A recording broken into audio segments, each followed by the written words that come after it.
পৃথিবীর সবচেয়ে বড় রেইন ফরেস্ট অ্যামাজন বন। এটি দক্ষিণ আমেরিকার বিশাল এলাকা জুড়ে বিস্তৃত। 9টি দেশের মধ্যে ছড়িয়ে আছে এই বনভূমি। অ্যামাজনকে বলা হয় পৃথিবীর ফুসফুস, কারণ এটি বিপুল পরিমাণ অক্সিজেন উৎপন্ন করে।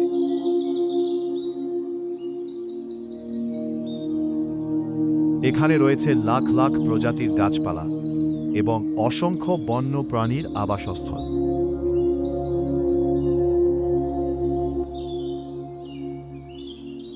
জাগুয়ার, বানর আর রঙিন পাখিরা এখানে বাস করে। কিন্তু এই বন আজ বড় হুমকির মুখে। বন উজাড় ও আগুন ধ্বংস করেছে এর সৌন্দর্য।